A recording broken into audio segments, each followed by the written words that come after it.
Google era makin menyala. Barangkali itulah yang pantas disematkan untuk selebgram Tasya Farahsya. Setelah resmi bercerai dengan Ahmad Assegaf pada 12 November kemarin, tak sedikit pun Tasya terlihat murung atau galau meski sang mantan sempat ajukan banding yang kemudian dicabut kembali. Aku selalu ceria loh, apalagi kalau acara Jakarta SDG aku pasti ceria karena ini ketemu teman-teman online di sini dan visit ke booth yang brand-brand yang emang aku suka. Alhamdulillah lega, akhirnya udah final, udah selesai semua dan hubungan antara aku sama dia yang penting anak-anak tuh gak bermain bagus, kita menjaga semuanya dan anak-anak tetap bisa bertemu dengan baiknya. Meski dibayang-bayangi utang mantan suami senilai 35 miliar yang belum ada titik temu, hal ini ternyata tak membuat hubungan Tasya dan suami soal anak terganggu. Sepertinya Tasya ogah ambil pusing juga perkara hutang. Sebaliknya, ia kian getol kerja cari cuan dan aktif dengan sejumlah kegiatan lainnya. Boleh jadi ini bentuk pelampiasan terbaik Tasya setelah guncangan perceraian dengan Assegaf. Melakukan aktivitas seperti biasa aja karena dia ada main sama anak-anak, sentan sama anak-anak, terus hiburan sama tim sambil kerja gitu. Ya kan gitu aja sih. Doain ya.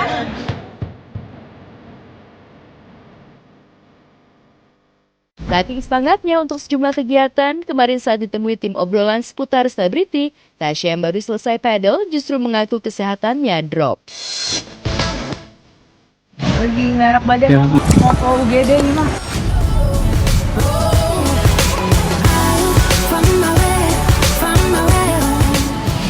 Sebenarnya kamu sudah tak ada. Meski gugat cerai terhadap Julia Prastini alias Jule sudah dikabulkan pihak Pengadilan Agama Jakarta Selatan pada 3 Desember kemarin, Daehun belumlah resmi sandang status duda. Ia masih harus sedikit sabar menunggu waktu ikrar talaknya.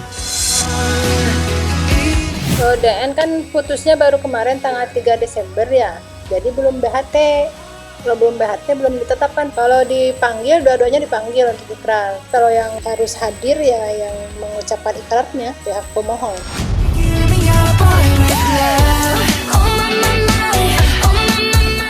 Sabar jadi duda, penampilan Daehun ini justru kian mempesona. Lihat saja ketika ia ngapelin pujian. Waalaikumsalam Opa. Lagi ada apa kesini? Nah, mau nego harga? Ke rumah ini banget? Iya. Mau nego harga apa nego aku?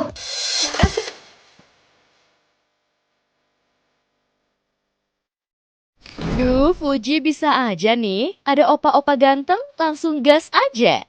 Memang sih, ngapelnya Daehun ke rumah Fuji untuk urusan kerjaan. Tapi siapa yang gak baper sama celpukan-celpukan Fuji? Ke Korea makan bulgogi. Cakep. Deket opa aku jadi grogi. Senin itu Monday.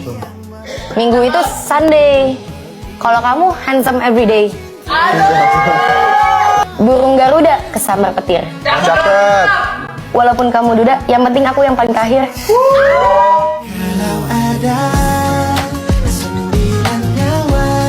Gak mau kalah, Daehun malah nyanyi juga nih buat Fuji.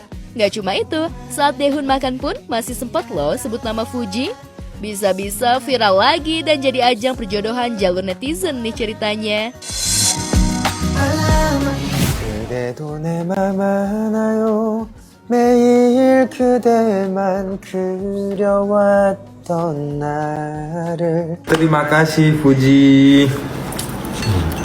Mohon maaf ya, aku lapar. Nah, ini aku udah mau habisin 20 tusuk sate. Mulai kenyang sih, mulai kenyang. Jangan dijodoh-jodohin. Nanti kalau dijodoh-jodohin aku dihujat mulu, guys.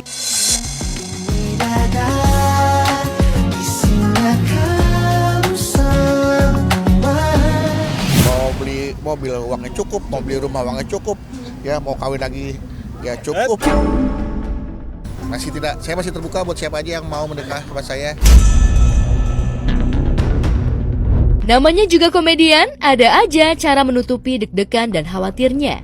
Itulah harap Dutohar alias Bedu. Terlihat santai, padahal sebelumnya saat ikrar talak terhadap Irma Kartika di Pengadilan Agama Jakarta Selatan, Bedu mengaku bergetar. Bukankah resmi menduda seharusnya menjadi lebih lega? Benarkah Bedu justru masih khawatir pada Irma? Ya walaupun saya masih berusaha untuk memberikan nafkah untuk dia sampai dia nanti ketemu ya kan, mudah-mudahan aja Allah selalu melindunginya gitu aja. Makanya saya itu yang bikin saya getar tuh gitu. Ya menikah itu kan tanggung jawab ya, ibadah ya. Artinya saya bertanggung jawab atas apa yang saya bawa dalam kehidupan saya. Saya menjadi pemimpin dalam rumah tangga saya. Saya menjaga anak istri saya dari panasnya api neraka. Artinya apakah setelah perpisahan ini mantan saya, istri saya tetap berada di track yang lurus gitu kan. Artinya saya berdoa semoga ya dia tetap ada di jalannya. Sah-sah saja kalau Bedu khawatir, sebab faktanya memang banyak selebriti yang merubah penampilan pasca berpisah dari pasangannya. Sebut saja Natalie Holscher, Olla Ramlan, atau Putri Anne. Tak ingin menyesali semua yang telah terjadi, Bedu tetap berharap pada mantan agar tetap jadi figur ibu yang baik seperti saat masih bersama. Kalau menyesal tidak, karena kita sudah sama-sama pikirkan secara matang ya kan.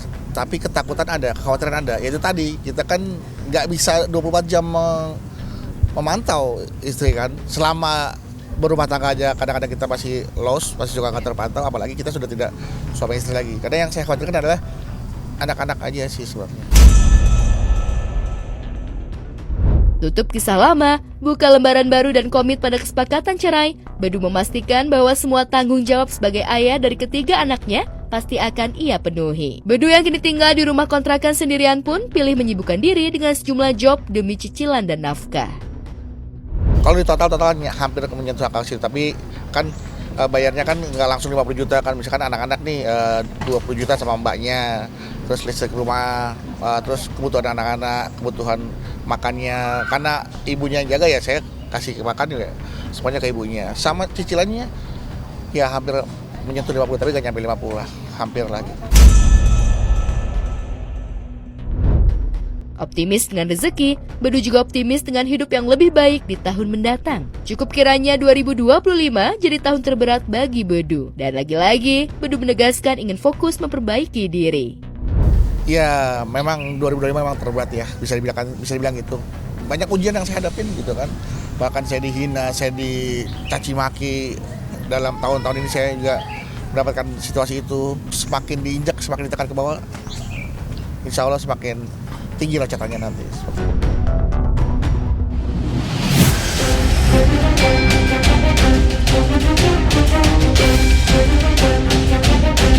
Drama jalinan cinta segitiga terlarang berbalut pernikahan siri antara Inara Rusli dengan Insanul Fahmi yang masih berstatus suami sah Wardati Namawa ternyata sudah makan korban. Inara sang istri siri yang dilaporkan ke Polda Metro Jaya oleh istri sah dengan pasal perselingkuhan dan perzinahan dikabarkan jatuh sakit dan mengalami depresi hebat sampai harus mendatangkan psikolog ke rumah. Benarkah Inara depresi atau hanya alibi agar lepas dari jerat hukum dan masuk bui? Saat ini sedang depresi, coba dibayangkan bagaimana kita jadi dia. Maksudnya memang sekali lagi saya jadi Mawa pun saya pasti sedih. Tapi coba kita menilai dua perspektif. Bagaimana rasanya bila apa yang saya sampaikan itu terjadi ke diri kalian juga. Jika memang benar Inara Rusli depresi, lantas bagaimana nasib janin yang dikandung Inara? Kabarnya Inara sedang mengandung calon anak pertama buah pernikahannya dengan Insan. Ada salah, enggak, bullshit. Itu orang enggak kenal Inara deket gitu-gitu aja kok bisa menyampaikan Inara hamil, enggak ada. Udah memastikan, saya udah nanya. Ya, sangat manusiawi jika kejiwaan Inara terguncang gara-gara hujatan netizen sejagat raya dan se-Indonesia Raya dan dicap pelakor lantaran seenak hati melepaskan status janda dan menjadakan istri sah. Meski begitu, sampai detik ini Inara belum mau meminta maaf langsung kepada Mawa karena telah merebut suami dan menghancurkan rumah tangganya. Ada itikat baik dari beliau karena secara tidak langsung dia sudah merusak pernikahan saya, pernikahan kami. Terima kasih. dia mau minta maaf. Cuma di namanya orang saat ini tuh bingung ya. Orang depresi itu dia khawatir melakukan begini takut salah, melakukan begitu takut salah. Jadi dia lebih baik dia akan memilih untuk diam dulu. Mawa dan Inara memang hanyalah korban dari keegoisan insan yang ingin poligami tanpa ilmu agama yang mumpuni. Kini, Mawa, Inara, dan Insan harus berurusan dengan polisi. Inara melaporkan Mawa dan mantan suaminya Virgon ke Barreskrim Polri dengan tuduhan illegal akses. Saya pemeriksaan bukti-bukti semuanya. Jadi semua bukti udah aku share ke penyidik dan udah semua komplit pokoknya. Udah tinggal gimana penyidik aja mengambil keputusan. Dan aku hanya meminta keadilan aja seadil-adilnya. MW punya CCTV, kamu dapat CCTV ini dari mana? Akhirnya kan terungkap siapa yang mengambil CCTV ini. Inara mempolisikan Insan ke Polda Metro Jaya dengan pasal penipuan. Sedangkan Mawa berbekal bukti rekaman CCTV durasi 2 jam melaporkan Inara dan Insan ke Polda Metro Jaya dengan pasal perselingkuhan dan perzinahan. Dari pelapor pada penyelidik. Ya, untuk itu nanti gini, kami tidak bisa menyampaikan di forum ini ya karena itu kan nanti butuh pendalaman oleh tim forensik digital. Cukuplah Allah yang jadi sebaik-baik saksi bagi amalan kita.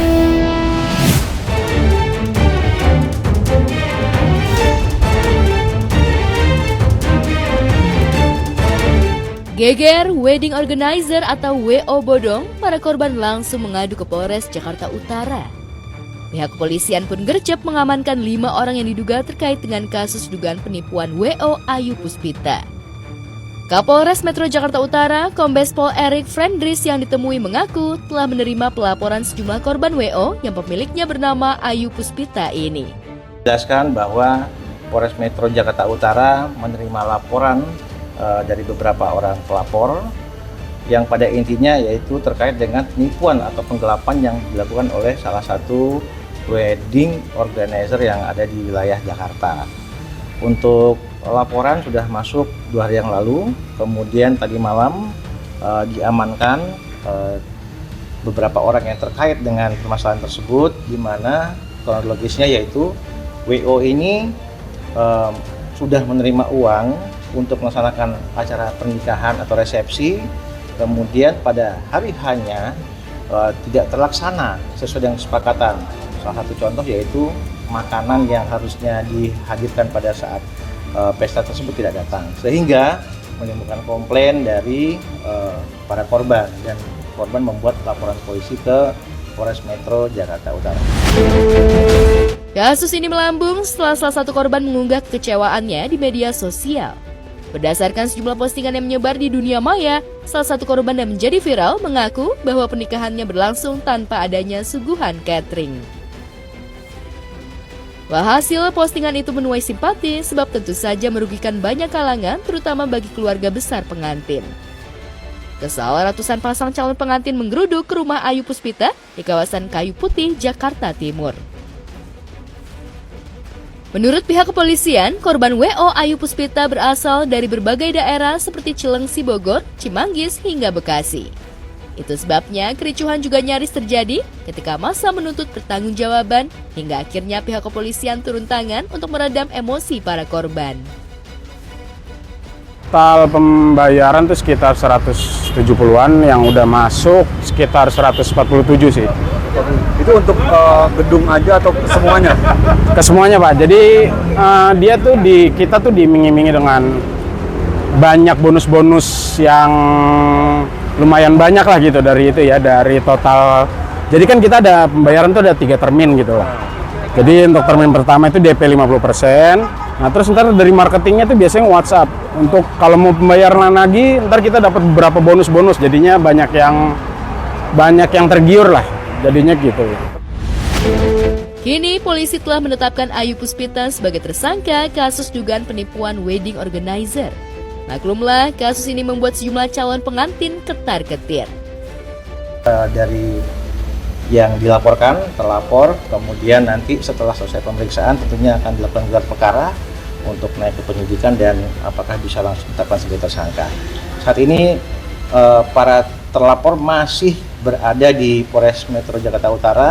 Ada 5 orang yang sedang kami periksa dari perusahaan PT APS tersebut, dan saat ini kami masih menunggu hasil pemeriksaan, termasuk dari korban. Yang lain juga masih pada berdatangan. Ternyata banyak korban yang menjadi korban dari WO tersebut. Bukan hanya warga jelata, melainkan juga kalangan artis yang sedang bersiap naik pelaminan seperti Azriel Hermansyah dan Sarah Menzel, Arumi dan Syifa Haju, serta Ranti Maria dan Ray Wijaya. El, mau bikin acara besar kayak Mas Al dan Alisa nggak sih, El? Lihat nanti aja, pokoknya doain aja lancar, doain terbaik. Tema mungkin WO yang lagi viral tersebut ini sudah dibayar di awal karena mereka memberikan promo-promo, pastinya gitu. Jadi mereka akan biasanya tuh WO itu bisa bikin promo kayak kalau dibayar di depan kamu akan dapat cateringnya penambahan seperti ini, bonus seperti ini, bonus seperti ini. Jadi di luar itu scam apa enggak, kita biasanya melihat reputasi WO-nya. Kalau ownernya ada atau orangnya baik, biasanya tuh WO itu baik-baik kan. Itu sebabnya, lantas bagaimana mereka mengantisipasinya? Benarkah sudah menemukan WO yang terpercaya? Tak heran sejumlah selebriti pun turut memantau tragedi viral kasus penipuan wedding organizer Ayu Puspita. Ternyata masih banyak loh orang yang nggak punya hati yang bisa sebegitu teganya untuk tidak bertanggung jawab sama pekerjaannya. Kesel banget, gimana itu nasibnya jadi mantennya, mbak mantennya, kasihan banget udah bayar. Kamu udah menerima uang nih, terus kamu gak melaksanakan tugas kamu, kayak mana maksud kamu? Kamu malah tidur-tiduran. Capek banget ngelihatnya gitu mbak. Hei, sadar hei, dunia ini harus bekerja, jangan kau cuma leyeh doang. Kasihan loh itu keluarganya mbak emas mantennya. Ih kamu mah ya aku mah sebel ih. Kamu ya bertaubat, nggak boleh kayak gitu, nggak baik ya. Apalagi ini kan untuk pasangan-pasangan yang mau menikah dan menuju halal gitu. Mereka tuh udah berniat baik kan, mudah-mudahan uangnya cepat kembali dan mencari lagi WO atau pihak-pihak apa sih namanya mas kalau wedding organizer yang lebih terpercaya. Mudah-mudahan niat baiknya juga segera terlaksana dan terhindar lagi dari orang-orang seperti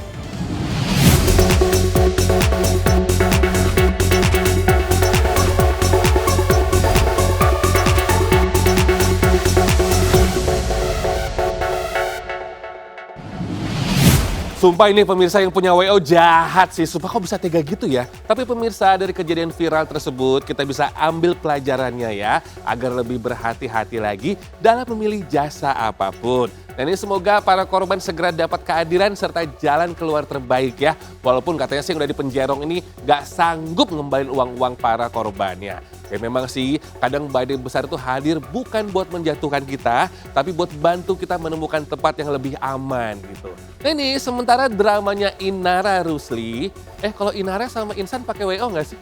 Oh nggak pakai ya, nikah siri soalnya, mohon maaf ya. Tapi katanya sih drama Inara sama Mawar ini makin panas pemirsa. Katanya Mawar minta Inara segera untuk minta maaf. Ya Inaranya sih mau gitu, bukan yang angkat dagu, tapi lagi drop banget katanya sampai depresi. Masalahnya ini depresi karena apa nih? Kena cancel culture kah? Kehilangan banyak pekerjaan atau apa? Tapi katanya sih yang mereka berdua ini sama-sama butuh waktu untuk menenangkan diri. Ya udah semoga dua-duanya bisa tenang hatinya sebelum ambil langkah yang teledor ya. Karena kadang kan jeda sebentar bisa bikin masalah lebih mudah selesai gitu. Good morning, apa kabar? Bareng sama Bang Robi lagi siap kasih asupan vitamin G alias gosip. Di mana lagi kalau bukan di obrolan seputar selebriti. Kita lanjut pemirsa ya. Hukumannya ini kita Mirzani diperberat menjadi 6 tahun. Waduh, kenapa ini kira-kira? Nah, sementara mantan sahabatnya itu Fitri Salhuteru katanya sih diperiksa polisi pemirsa. Wah, kasus apa kira-kira? Berita selengkapnya after the break. Untuk itu stay tune terus di obrolan seputar selebriti.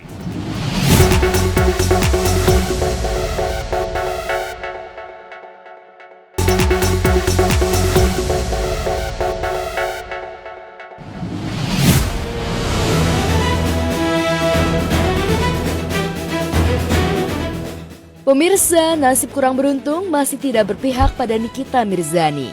Majelis Hakim Pengadilan Tinggi Jakarta memutuskan memperberat hukuman terdakwa Nikita Mirzani dalam sidang putusan banding yang digelar Selasa kemarin. Dalam putusannya, Majelis Hakim mengubah vonis Pengadilan Negeri Jakarta Selatan dari 4 tahun penjara menjadi 6 tahun penjara dan denda 1 miliar rupiah. Dalam sidang yang terbuka untuk umum tersebut, Hakim Ketua Sri Andini membacakan amar putusan yang menyatakan Nikita terbukti secara sah dan meyakinkan bersalah. Ia dijerat pasal berlapis yakni tindak pidana ITE dan tindak pidana pencucian uang atau TPPU. Menyatakan terdakwa Nikita Mirzani tersebut di atas terbukti secara sah dan meyakinkan bersalah melakukan tindak pidana. Kita takutnya kasasi bisa lebih tinggi. Hakim PT mengatakan bahwa mereka memberikan hukuman ini supaya Nikita ini menyadari kesalahannya dan tidak mengulangi. Selain pidana, Nikita juga diwajibkan membayar denda sebesar 1 miliar. Jika denda tersebut tidak dibayarkan, maka akan diganti dengan pidana kurungan selama 3 bulan. Sementara masa penahanan yang telah dijalani terdakwa akan dikurangi seluruhnya dari pidana yang dijatuhkan. Pidana denda tersebut tidak dibayar diganti dengan pidana kurungan selama 3 bulan.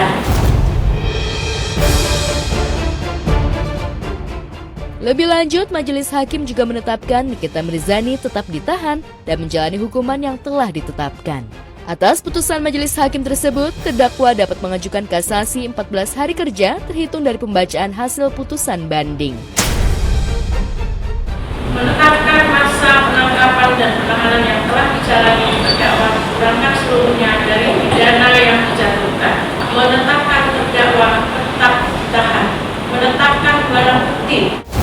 Kan tadi sudah dibacakan semua ya pertimbangan majelis bahwa ada perbedaan kalau di PN itu tidak terbukti, di pengadilan tinggi menurut majelis hakim pengadilan tinggi itu terbukti juga pencucian uangnya.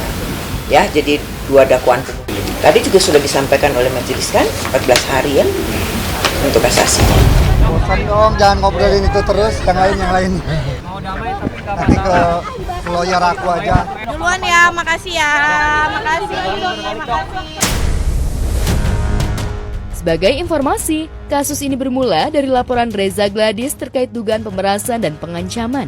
Sebelumnya, pada 28 Oktober 2025, Pengadilan Negeri Jakarta Selatan memvonis Nikita dengan hukuman 4 tahun penjara, lebih ringan dari tuntutan jaksa yang menuntut 11 tahun penjara.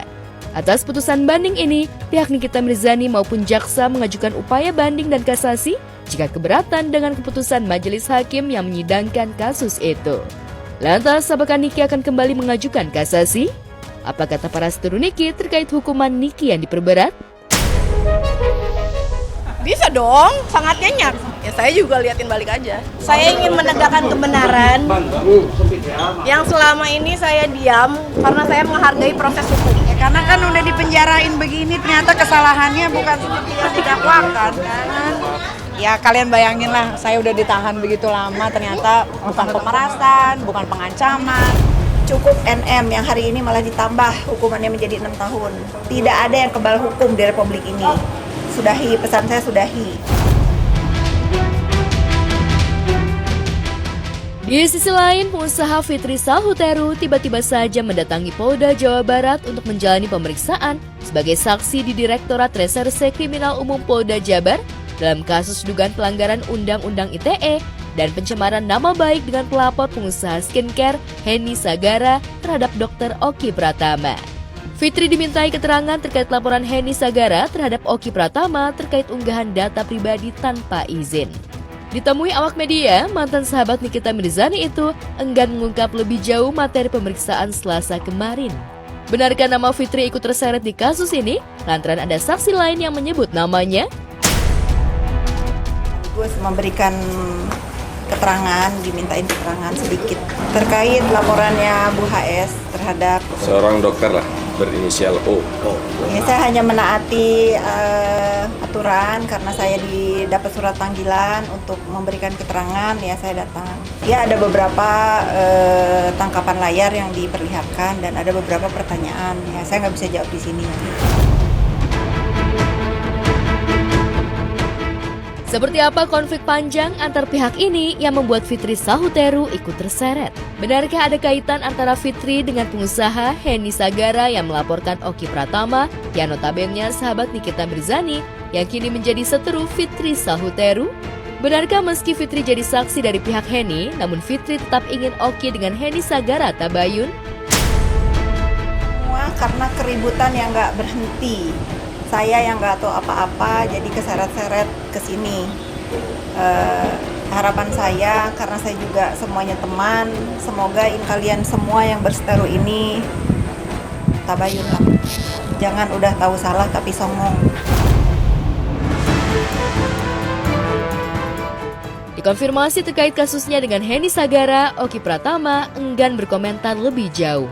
Ia lebih bersemangat membahas pencapaian dan penghargaan yang diraihnya.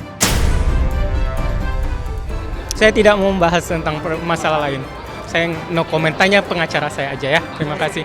Dikit Dokter Oki, mau dilaporkan sama RG kasus pemerasan seperti apa Dokter Oki? Diketahui sebelumnya, kasus ini berkaitan dengan laporan polisi tertanggal 5 Februari 2025 atas nama pelapor Iwa Wahyudin yang merupakan suami dari Henny yang melaporkan unggahan akun @dr_oki_pratama pada 15 Oktober 2024. Unggahan tersebut menyinggung pabrik PT Ratansya Purnama Abadi milik Henny Sagara dengan narasi negatif. Hingga saat ini, diketahui penyidik Polda Jabar memeriksa sedikitnya 11 saksi, salah satunya Dr. Samira alias Doktif. Nama pelapor Saudara Iwa Wahyudin, yang merupakan suami daripada Henny Sagara atau Henny Purnamasari. Adapun tindak pidana yang dilaporkan yaitu pencemaran nama baik dan atau tindak pidana perbuatan fitnah atau tidak pidana tentang informasi dan transaksi elektronik.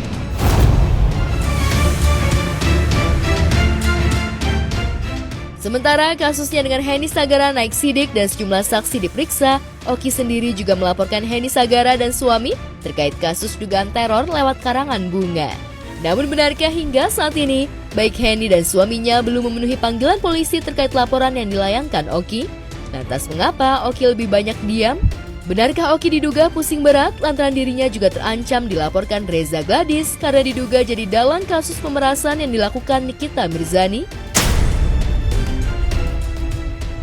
Telah dilakukan pemeriksaan terhadap 9 orang saksi, yang mana saksi-saksi tersebut telah mengerucut kepada orang-orang yang diduga sebagai pelaku upaya teror melalui karangan bunga maupun pencemaran secara tertulis.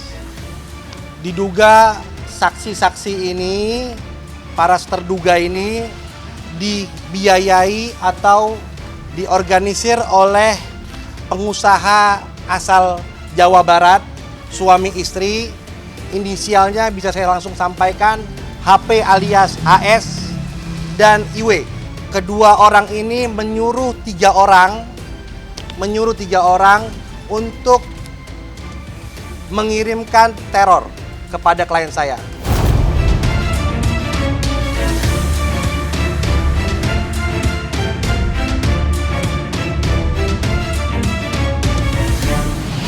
Pemirsa, dipikir-pikir selain badan saya, kasus ini juga semakin melebar pemirsa ya. Kasus skincare yang awalnya cuma menjerat Nikita Mirzani, kok makin melebar kemana-mana sampai ikut nyeret nama Dr. Oki yang sempat dekat dengan Nikita Mirzani. Dan bahkan mantan sahabatnya itu Fitri Sahuteru juga ikutan ke bawah arus rumornya. Waduh, drama pertemanan, bisnis, hukum, jadi lengkap banget ya, jadi satu gitu. Tapi kira-kira apapun riuhnya nih pemirsa, semoga semuanya bisa diselesaikan dengan kepala baik, kepala dingin gitu ya. Karena kan kebenaran pada akhirnya selalu menemukan jalannya sendiri. Nah selanjutnya nih, jarang kelihatan Neng Aura Kasih tiba-tiba nongol aja gitu di pengadilan agama. Wah, ada apa kira-kira? Jangan kemana-mana, tetap bersama kami di obrolan seputar selebriti.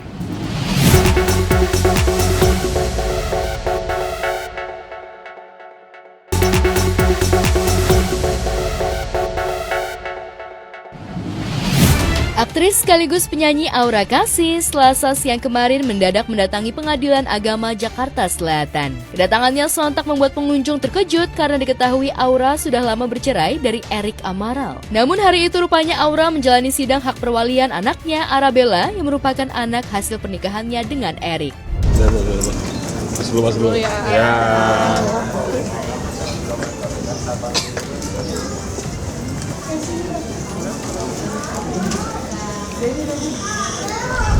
Usai menjalani sidang, Aura pun menjelaskan bahwa meski mendapatkan hak asuh penuh atas putrinya, namun ia masih perlu ketetapan hukum agar memudahkannya mengurus administrasi dan segala dokumen seperti paspor, visa, ataupun keperluan sekolah bagi putrinya.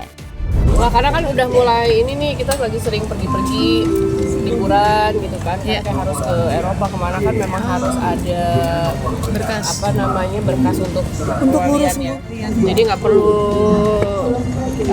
urusnya nggak ribet kiri kanan gitu kalau udah punya berkas hak perwaliannya. Pada kesempatan itu juga terungkap jika selama ini Aura tak pernah mendapat nafkah anak dari mantan suaminya Erik. Meski begitu, ia tak pernah mempersoalkan hal itu karena sejak memutuskan bercerai tahun 2021 silam, Aura sudah menyiapkan mental menjadi single mom bagi putri sematawayangnya. Ia pun mengaku tak lagi berkomunikasi dengan Erik. Seperti apa ya, gampang-gampang susah sih mas, tapi kan tetap harus dijalanin.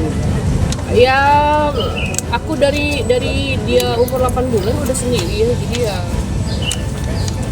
nggak terlalu susah untuk jalaninnya. Jadi itu gampang-gampang susah aja. So far alhamdulillah ya baik, udah 6 tahun, udah masuk SD, lagi senang di musik gitu, painting gitu. Lebih ke kita gali skillnya dulu, soft skillnya. Saya udah nggak ngobrol kalau sama. RCTI Plus resmi berkolaborasi dengan TS Media, media digital milik Luna Maya dan Marian Rumantir untuk menghadirkan program Sportainment bertajuk Sportstive Plus. Kerjasama itu ditandai dengan penandatanganan Nota Kesepahaman atau MOU di MNC Conference Hall iNews Tower, Jakarta. Kalau sebenarnya sport sendiri, dari historicalnya RCTI Plus, kita itu setiap kali nayangin konten sports itu selalu bagus. Di sini kita berpartner dengan TS Media untuk mengkolaborasikan format baru yaitu Sportstive Plus, di mana lebih sportainment ya jatuhnya ya. Dan ini bisa memberikan format tambahan yang lebih fun, lebih menghibur gitu. Sementara itu, Luna Maya dan Marian sendiri menyebut kolaborasi dengan RCTI Plus sebagai salah satu media digital terbesar saat ini jadi tantangan sekaligus pengalaman baru bagi mereka. Hadirnya Sportstive Plus juga merupakan bentuk wujud kecintaan Luna pada dunia olahraga karena program ini tidak saja bisa dinikmati secara langsung di lokasi tetapi juga ditonton secara online. Ya pastinya kolaborasi ini sesuatu yang baru buat kami. Kita ingin membuat suatu tayangan yang berhubungan dengan sports, tapi entertainment juga ada, lifestyle-nya juga ada, karena kita melihat tren bahwa banyak sekali anak muda atau ya komunitas-komunitas sekarang begitu berkembang dan mengusung tema olahraga. Wah, sebuah kolaborasi yang luar biasa ya pemirsa antara RCTI Plus dan juga TS Media Luna Maya juga Marian Rumantir. Sportstive Plus diharapkan menjadi trendsetter baru dalam dunia hiburan dan juga olahraga digital tentu aja. Sekaligus menghadirkan pengalaman menonton yang menyenangkan dan interaktif bagi generasi muda Indonesia. Ini sih luar biasa. Menurut aku sendiri ya, level kolaborasinya tuh bikin industri kita makin menyala, makin hidup gitu. Dan penonton pun makin dimanjain. Keren banget kan? Agar pemirsa GTV, jangan lupa ya saksikan terus obrolan seputar selebriti dari hari Senin sampai dengan Jumat jam 7:30 pagi. Saatnya sekarang aku Robby Purba pamit and have a nice day. Dadah!